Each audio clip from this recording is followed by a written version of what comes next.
Geralt of Rivia, the White Wolf, slayer of Kikimoras, defender of Ciri, the face of the Witcher Order to anyone who's wielded a steel sword in Velen or sipped wine in Tucson. We know his world, the grime of Novigrad's backstreets, the frost of Kaer Morhen, the three great Witcher schools, Wolf, Griffin, Cat, whose codes and blades have shaped every monster hunt we've ever followed. But flip through the tattered pages of the Elven Codex of Hidden Arts, a manuscript supposedly locked in the vaults of Oxenfurt's Academy, its existence denied by most scholars, or trace the faded runes on the walls of a sun-baked ruin in southern Nilfgaard, and a darker, wilder truth emerges: Geralt's training was just the tip of the iceberg. There were other schools, forgotten, brutal, bound to lands and magics, the Wolf School would never dare touch. Schools whose very names have been scrubbed from history, their members hunted like the monsters they once killed. Prepare to have your understanding of Witcher lore shattered, because these secret academies didn't just teach hunting. They taught survival in worlds even Geralt would fear. Take, for example, the Sandstrider School, a faction that called the arid wastes of southern Nilfgaard, beyond the deserts of Zangvabar home. Unlike Kaer Morhen, carved into a mountain of ice, their fortress, Al-Kharid, or the Dune's Heart, was buried beneath shifting sands, its walls reinforced with obsidian and infused with fire magic to repel the scorching sun. Where Geralt's steel and silver swords are forged for versatility, the Sandstriders wielded scorch blades, curved, single-edged weapons embedded with shards of sun crystal, a mineral found only in the deepest desert caves. These blades didn't just cut, they absorbed sunlight, glowing red-hot before searing through a monster's flesh, leaving wounds that festered with fire, perfect for burning out the venom of sand vipers or the rot of ghouls that haunted desert tombs. Their magic, too, was alien to northern Witchers. Instead of signs like Igni or Queen, they practiced sand weaving, a crude, painful art that let them call up swirling dunes to trap foes or part the sands to reveal hidden tombs and the horrors within. But the Sandstriders' brutality wasn't in their weapons, it was in their trials. Where the Wolf School's Trial of the Grasses killed 3 out of 4 apprentices, the Sandstriders' Crystal Trial was worse. Apprentices were left in the desert for 3 days without water, their arms cut open to embed sun crystal shards directly into their veins. Those who survived gained the ability to withstand the desert's heat, but lost all sense of cold. Their skin permanently warmed to the touch, their eyes tinted gold from the crystal's magic. They were not men, writes a 12th century Nilfgaardian chronicler in Chronicles of the Dunes, a text rediscovered in 1267 in a merchant's attic in Beauclair. But walking embers. The desert did not bend to them. They bent the desert to their will. So why did they vanish? When Nilfgaard's Emperor Emhirvar Emrys began expanding his empire south, he saw the Sandstriders as a threat, independent, powerful, and unbound by his laws. He sent his best soldiers to raze Al-Kharid, salting the sands so nothing would grow there again. The last Sandstrider, said to be a Witcher named Kael, was killed in 1238, his scorch blade melted down into an ornament for Emhyr's throne. Today, only a few runes on desert rocks and a single sun crystal shard housed in Oxenfurt's museum, labeled Unknown Mineral, remain of their legacy. If the Sandstriders were forged by fire, the Deepwood Warden School was born from the wilds of the Northern Kingdom's oldest forests, lands so dense even dryads feared to tread.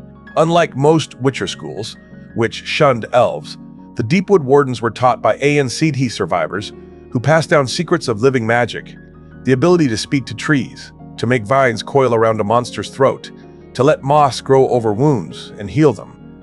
Their fortress, Eldermar, was not a stone keep, but a grove of ancient oak trees, their trunks carved with runes that masked the camp from outsiders.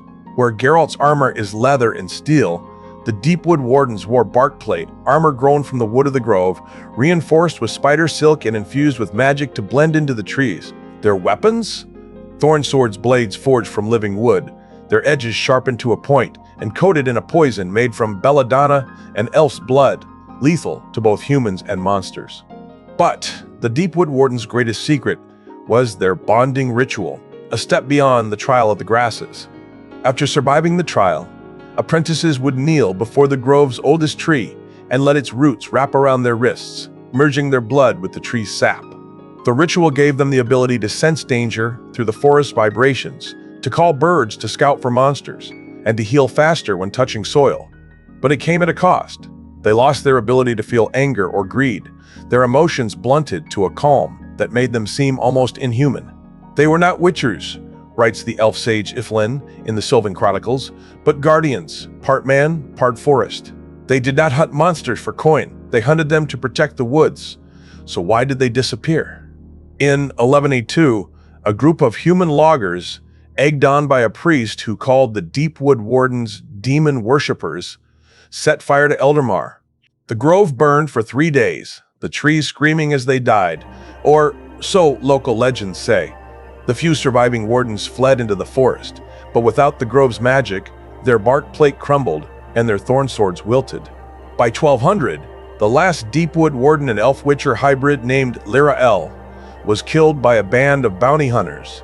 Today, if you walk the deepest parts of the Blue Mountains, you might still find trees with strange runes carved into their trunks, but touch them, and the moss will grow over your hand, as if warning you to leave. You might be thinking, why haven't we heard of these schools before? The answer lies in power and forgetting. The wolf, griffin, and cat schools survived because they aligned themselves with kings and merchants, trading monster hunts for coin and protection. The Sandstriders and Deepwood Wardens, they refused to bow. The Sandstriders defied Nilfgaard. The Deepwood Wardens defied human greed. So their names were erased, kings ordered their manuscripts burned, scholars denied their existence, witchers from other schools refused to speak of them, fearing they'd be labeled heretics too. As the Witcher historian Dandelion, yes, that Dandelion writes in the unpublished draft of Tales of Forgotten Hunters, found in his satchel after his death in 1290, great legacies do not always die in war. Sometimes they die in silence, when no one is left to tell their story. But here's the kicker. Traces of these schools are everywhere, if you know where to look. In The Witcher 3, when you explore the ruins of Crookback Bog, you'll find a stone with sun crystal shards embedded in it, Sandstrider runes carved into the edges. When you wander the forests of Velen, you'll stumble upon a tree with roots that wrap around your ankles, as if trying to speak, a leftover from the Deepwood Warden's Grove. Even Geralt, in his journals, mentions strange witchers he met in his youth, a man with gold eyes who walked through the desert without water, a woman with bark-like skin who vanished into a tree. He dismissed them as myths then, but maybe he was wrong. The Witcher world has always been about secrets, about what lies beneath the surface of swamps and deserts, about what's hidden in the pages of forbidden books. Geralt's story is epic, yes, but it's not the only one. There are other schools, other witchers, other magics, brutal, unique, forgotten, and who's to say they're truly gone? Maybe, in the deepest deserts of Nilfgaard, a child is being taught to weave sand into traps.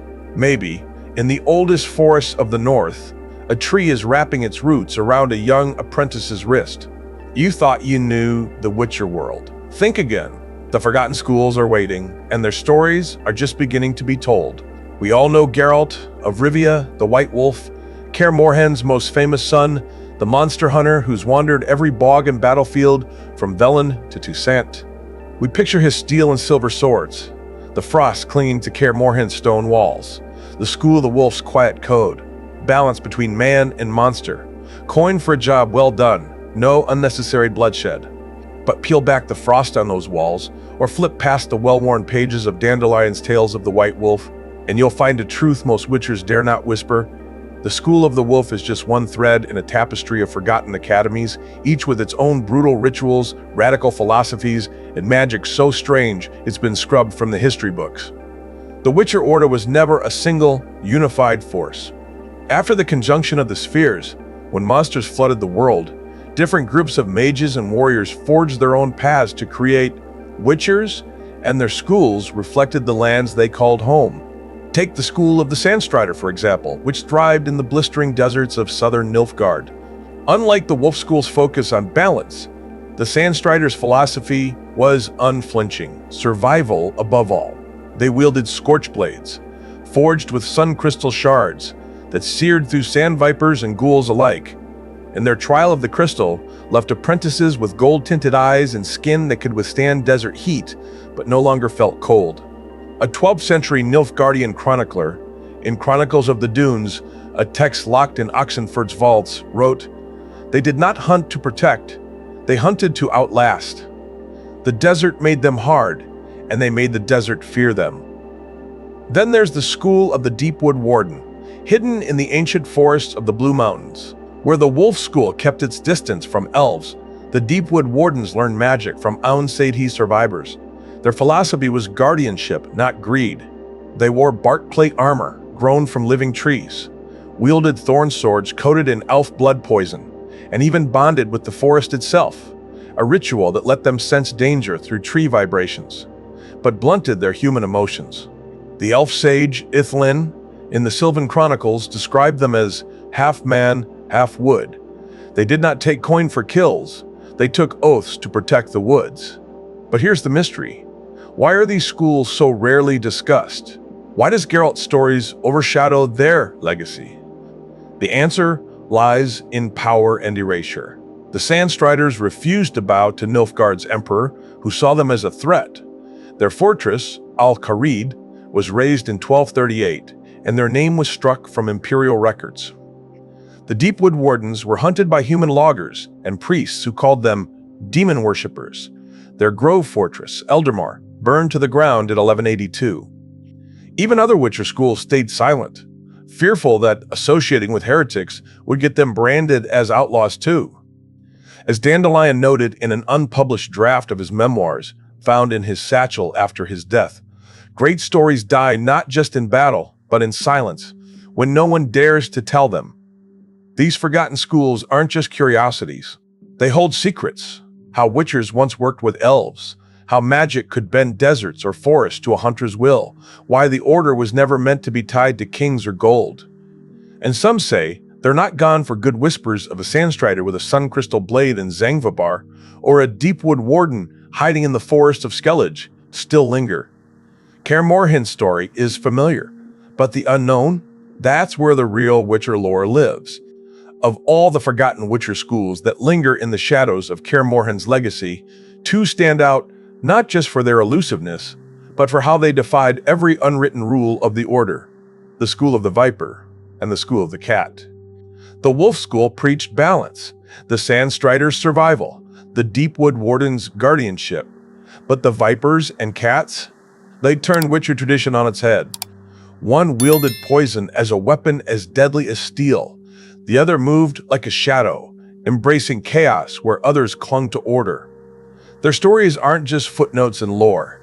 They're testaments to how the Witcher Order could have been and why the world chose to fear them instead. Let us begin with the School of the Viper, a faction born from the rocky peaks of the Tir Tochair Mountains, straddling the border of Sintra and Cadwyn. Unlike Kaer Morhen's Grand Halls, their fortress Gortur Gavaid, or Poison's Peak, was a labyrinth of caves carved into the mountain, its entrances hidden by thorny brambles and illusion magic. Their origins trace to the 11th century, when a group of Wolf School witchers split off after a bitter dispute. They believed the order was too soft, too hesitant to use every tool against monsters.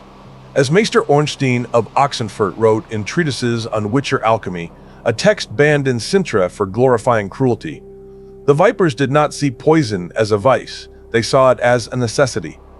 Why waste steel on a wyvern when a drop of its own venom, refined, could bring it to its knees? Their alchemy was unlike anything in the northern kingdoms. Where other witchers coated their silver swords in basic monster oil, the Vipers crafted viper venom, a viscous emerald liquid brewed from the glands of basilisks, cockatrices, and even the rare black mamba of Zangvabar. This venom didn't just kill it, dissolved flesh, paralyzed nerves, and left monsters writhing in agony before the first strike landed. But their most shocking innovation? They modified their own bodies.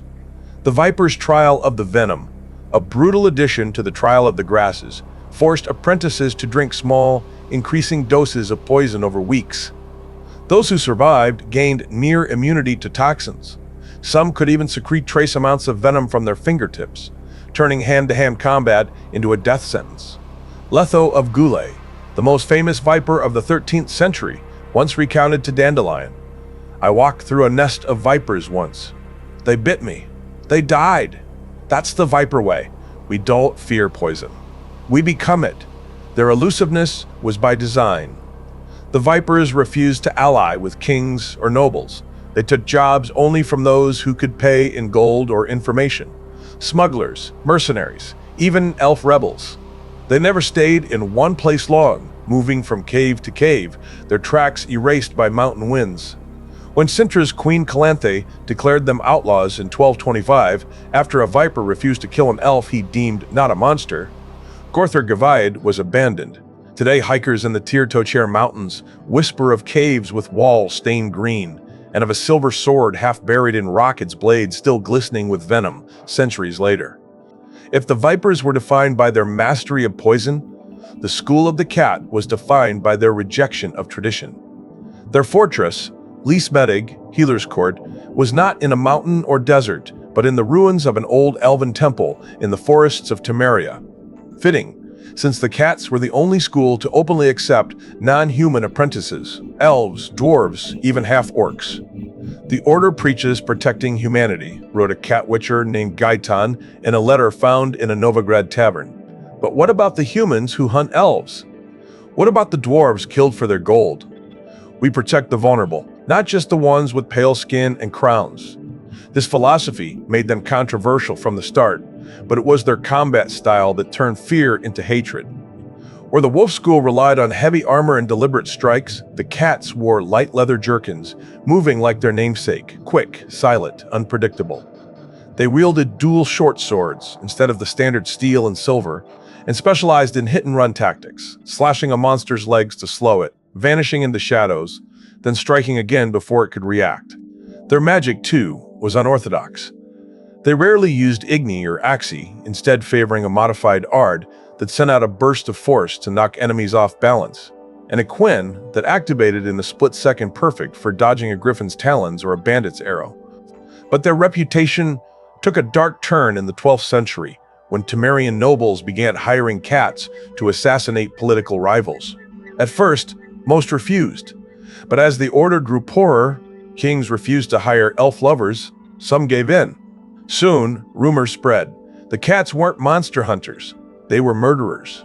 In 1198, a group of cat witchers was hired to kill a Temerian lord. They completed the job, but also killed his family. They claimed the lord's son had attacked them. The incident sparked the Purge of the Cats. Temerian soldiers raided Lys Medig, killing most of the witchers and burning the temple to the ground. Survivors fled to the slums of Novigrad and Oxenfurt, where they became mercenaries, hunted by both humans and other witchers. Gaetan's story, told in The Witcher 3, sums up their tragedy. He was hired by a village to kill a monster, but after completing the job, the villagers refused to pay. When he demanded what he was owed, they attacked him. He killed them in self-defense and was labeled a monster for it. "We tried to be different," he says in the game. "We tried to be better." But the world doesn't want better.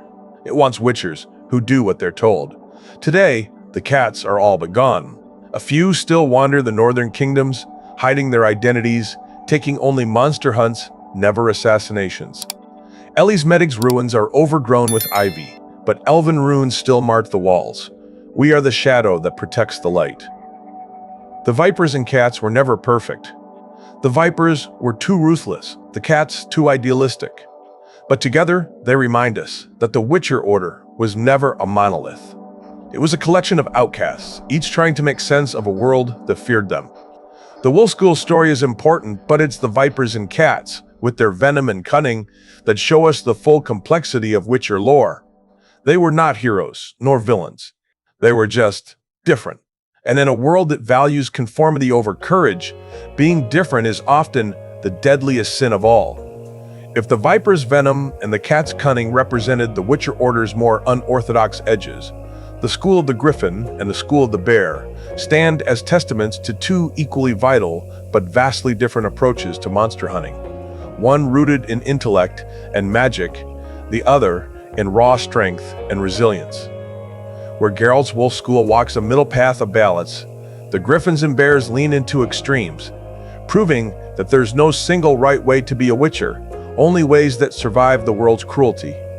The School of the Griffin makes its home in Caer Seren, a fortress perched on a cliffside in the icy mountains of Kovir, far from the chaos of the Northern Kingdom's wars. Unlike Caer Morhen's rough-hewn halls, Caer Seren is lined with libraries, shelves overflowing with monster bestiaries, elven spellbooks, and ancient texts on alchemy. Their origins date to the 10th century, founded by a group of mages who believed witchers relied too much on steel and not enough on their minds. "A sword can kill a monster," writes Maester Ornstein in Witcher Tactics Beyond Steel, "but knowledge can stop it from ever hunting again." This philosophy defines every part of their training. Griffin Witchers prioritize signs above all else. They don't just wield Igni or Queen, they master them. Through years of study, they refine their magic to be more potent. Their Igni burns hotter, capable of incinerating a wraith in seconds. Their Axii can bend a monster's will for minutes, not moments. Their Yrden traps glow brighter, slowing even the fastest Necker packs. They also approach hunts with meticulous planning. Before facing a monster, they spend days researching its habits, tracking its lair via footprints, studying its prey, consulting local lore to find its weakness. A Griffin Witcher won't charge a wyvern. They'll first poison its water source, then lay a Yrden trap to ground it, then finish it with a silver sword strike to the heart. This structured approach sets them apart from other schools. Where the wolf school adapts to chaos, the griffins control it. Where the cats rely on speed, the griffins rely on strategy. Where the vipers use venom as a crutch, the griffins use magic as a tool. Even their armor reflects this. Light, enchanted leather that lets them cast signs unhindered, etched with runes that boost their magical affinity. "We are not warriors first," a Griffin Witcher named Lambert, not the Wolf School's Lambert, wrote in his journal, now housed in Oxenfurt's library. "We are scholars with swords." If the Griffins are the Order's scholars, the School of the Bear are its warriors. Hailing from Caer Gelen, a fortress built into the volcanic rocks of Hyackland, a forgotten land north of Skellige, now mostly submerged by ice, the Bears are the largest, strongest witchers in the Order. Their origins tie to a tribe of Hyackland warriors who volunteered for the Trial of the Grasses, seeking to protect their people from sea monsters that terrorized their coasts. They did not become witchers for coin, says a Skellige bard in Songs of the Ice Bear, a 12th century ballad. They became witchers to be shields. Bear witchers reject subtlety.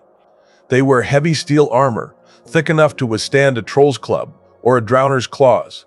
They wield weapons that match their strength. Massive two-handed axes, warhammers, or even modified steel swords that require both hands to swing. Their combat style is brute force at its purest. They charge monsters head-on, using their armor to absorb blows, then bring their weapon down with enough force to crack a drake's scales. Their magic is minimal. They rarely use anything beyond a basic quen to reinforce their armor, preferring to let their strength do the work. Their resilience is legendary. The Bear's Trial of the Tundra is one of the harshest in the Order. Apprentices are left naked in Hyackland's ice fields for 3 days, forced to hunt for food and shelter with only a knife. Those who survive gain enhanced stamina and cold resistance. Some can sleep in snow without freezing, or fight for hours without tiring. A bear witcher named Bjorn once fought a frost giant single-handedly. His axe shattering halfway through the battle, he proceeded to strangle the giant with his bare hands. "Pain is just weakness leaving the body," Bjorn told Dandelion in 1265. And we bears have no weakness. When compared to other schools, the bears stand in stark contrast. Where the griffins outthink monsters, the bears outmuscle them. Where the wolves balance strength and speed, the bears double down on strength. Where the cats dodge blows, the bears absorb them. Their connection to Hyackland also sets them apart. They're one of the few schools tied to a specific, forgotten culture, their rituals still carrying echoes of Hyackland's old gods. They often carve bear totems into their armor before hunts. Tragically, Hyackland's ice sheets began expanding in the 13th century, swallowing Caer Gelen and most of the bear witchers. Today, only a handful remain, mostly in Skellige, where they work as monster hunters for jarls. They still tell stories of Hyackland, though, of a land where the snow was red with monster blood and the bears walked like men. The The griffins and bears represent two sides of the Witcher coin, one that uses the mind to overcome darkness, one that uses the body. Neither is better than the other, nor better than the wolves, vipers, or cats. Together, they paint a picture of an order that was once diverse, adaptive, and unafraid to embrace different ways of being a Witcher. In a world that reduces Witchers to mutant killers, the griffins and bears remind us they were never just killers.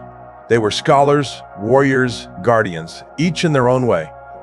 And that's the beauty of Witcher lore. It's not about one hero or one school. It's about all the outcasts who dared to stand between humanity and the monsters that go bump in the night. If the griffin's guile and the bear's brutality revealed the Witcher Order's intellectual and physical extremes, then the School of the Crane and the School of the Manticore pull back the curtain on the world's farthest reaches. Lands where northern traditions dissolve, and alien, elegant, or deadly approaches to monster hunting take hold. These are not just forgotten schools. They're ghosts from beyond the maps. Their stories tucked away in travelers' diaries and merchant gossip rather than Oxenford's academic vaults. To speak of them is to realize the Witcher Order stretched farther than Geralt, in all his wanderings, ever suspected, and that some of its most fascinating secrets lie in the places he never visited. Let us start with the School of the Crane, a faction so elusive that even most Witchers dismiss it as a myth. What little we know comes from the Zerrikanian Traveler's Log, a tattered manuscript written by a northern merchant named Alden Voss, who journeyed to the Eastern Empire of Zerrikania in 1242. Voss describes a group of silent hunters in the misty valleys of the Azure Mountains, their movements like a crane taking flight, slow, precise, unhurried, until the moment they strike. Unlike the northern schools, the Crane Witchers did not wield swords as their primary weapon. Instead, they favored Crane's beak poleaxes, long, slender weapons with a curved blade shaped like a crane's beak and a spike at the tip, designed to pierce monster hides without getting stuck. Their fighting style was a study in grace. Voss writes of watching one Crane Witcher take down a water hag in a Zerrikanian lake. He did not charge. He stood at the shore, poleaxe in hand, and waited. When the hag lunged, he stepped sideways light as a leaf and brought the axe down on her neck, clean as a knife through silk. No wasted movement, no anger, just purpose. This elegance extended to their magic too. They rarely used destructive signs like Igni or Ard, instead mastering a modified Quinn that formed a thin, flexible barrier, like a crane's wing, to deflect attacks, and a unique sign called Leer, named for a Zerrikanian water spirit that calmed turbulent water or mud, perfect for trapping swamp-dwelling monsters. Their origins are tied to Zerrikania's reverence for balance. The Crane School was said to be founded by a former wolf witcher who fled to the east after rejecting the Northern Order's brutality. Their trial, the Trial of the Reed, was unlike any other. Apprentices stood in a fast-flowing river holding a single reed and had to stay upright for 3 days, symbolizing the need to adapt to chaos without losing composure. Those who survived gained heightened reflexes and a sixth sense for danger in water. Today, the Crane Witchers are all but vanished. Voss's log is the last known account of them. But Zerrikanian elders still tell stories of the Crane's children who protect the Azure Mountains, whispers that keep travelers from straying too far into the mist. If the Crane's mystery lies in its grace, the School of the Manticore thrives on its exotic danger. Unlike the Crane's eastern ties, the Manticores are linked to the southern deserts of Toussaint's outer regions, near the border of the lost kingdom of Lyria. What we know of them comes from the Southern Monster Codex, a text compiled by a Toussaint bard named Marion Lecoy, who wrote of hunters and scales who hunted the desert's deadliest creatures, manticore packs, sand vipers, and fire wraiths that haunted the dunes. Their gear alone challenges every Witcher stereotype. Manticore Witchers wore light, flexible armor forged from manticore scales, bronze-colored, fire-resistant, and etched with desert runes that warded off heat.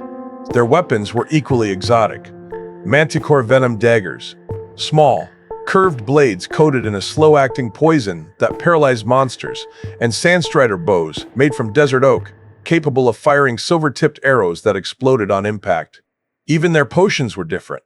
Instead of the northern school's bitter brews, they drank desert nectar, a sweet amber liquid made from cactus flowers that boosted stamina without the usual side effects of trembling or nausea. Their origins are a puzzle.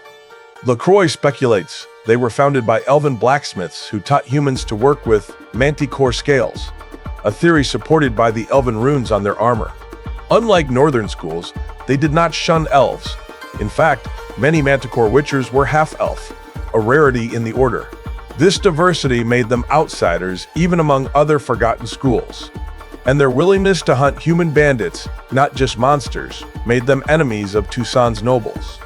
By 1250, LaCroix writes, the manticores had disappeared into the dunes, but she adds a cryptic note. If you hear a bowstring snap in the desert night, do not look for the archer.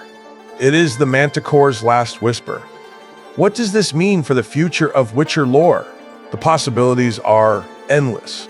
Fan theories suggest the Crane Witchers could return in a future game set in Zerrikania, where their water-based magic would be key to fighting new aquatic monsters.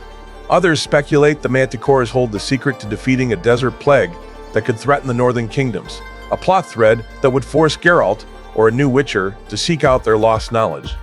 There's even talk that the Crane and Manticore schools once allied, sharing techniques to fight a common enemy, a world-eating worm, that terrorized both East and South. These schools remind us that the Witcher world is still full of unknowns. We've explored Velen's bogs and Toussaint's vineyards, but what lies beyond the Azure Mountains? What secrets are buried in the southern deserts? The Crane's grace and the Manticore's mystique are not just footnotes. They're invitations to imagine a bigger, wilder world. And in a universe where monsters are always evolving, maybe the Order needs these forgotten schools more than ever. After all, a waterhag can't be defeated with a bear's axe, and a desert manticore won't fall to a griffin's sign. Sometimes you need the grace of a crane or the sting of a manticore to survive. We've wandered the deserts of the Sandstriders, the forests of the Deepwood Wardens, the peaks of the Griffins, and the misty valleys of the Cranes. Each school a thread in a tapestry of Witcher history that stretches far beyond Kaer Morhen's walls. But to understand why these schools vanished and why their legacy matters, we must return to the event that birthed the Witcher Order itself, the conjunction of the spheres. That cataclysmic collision of worlds didn't just flood the continent with monsters. It shattered humanity's unity, scattering cultures, magics, and yes, Witcher schools across a fragmented landscape. And it's that fragmentation, both a gift and a curse, that defines the lost schools' rise and their fall. The conjunction, as scholars like Maester Ornstein write in The Conjunction and Its Aftermath, turned the world into a mosaic. Northerners huddled in kingdoms like Temeria and Sintra, Zerrikanians built empires in the east, desert tribes clung to survival in the south. For Witchers, this meant adaptation. The Crane School evolved in Zerrikania's misty valleys to fight water hags and river spirits, their poleaxes and leer signs tailored to aquatic threats. The Manticore School, in the southern deserts, forged armor from manticore scales to withstand fire wraiths and scorching heat. Even the Bear School, in frozen Hockland, developed cold resistance to hunt frost giants. But this diversity came at a cost: isolation. When human kingdoms began expanding, Nilfgaard conquering south, Temeria pushing east, these schools became obstacles. The Sandstriders refused to bow to Nilfgaard. The Deepwood Wardens stood in the way of loggers. The Manticores hunted nobles' bandits as fiercely as monsters. As Alden Voss noted in his Zerrikanian Traveler's Log, a school that does not serve kings is a school that kings will erase. By the 13th century, war, persecution, and simple neglect had buried most of them. Their knowledge locked in forgotten manuscripts, their techniques lost to time. But here's the truth. These lost schools don't just add flavor to Witcher lore, they rewrite its moral code. Geralt's Wolf School preaches balance, but the lost schools show us that balance is a luxury. The Vipers use poison, not out of cruelty, but because the Tir Tochair Mountains basilisks couldn't be killed with steel alone. The Cats took assassination jobs, not out of greed, but because kings refused to pay them for monster hunts. The Cranes mastered grace not as a style choice, but because Zerrikania's rivers demanded precision over brute force. Even the Manticore's elven ties challenge the northern narrative that witchers and elves are enemies. They remind us that the order was once more inclusive, before fear and prejudice narrowed its scope. Marion LaCroix, in the Southern Monster Codex, puts it best: to call these schools forgotten is to call their choices irrelevant. But every witcher's blade, every sign, every choice, even the ones we fear, shapes what it means to stand against the dark.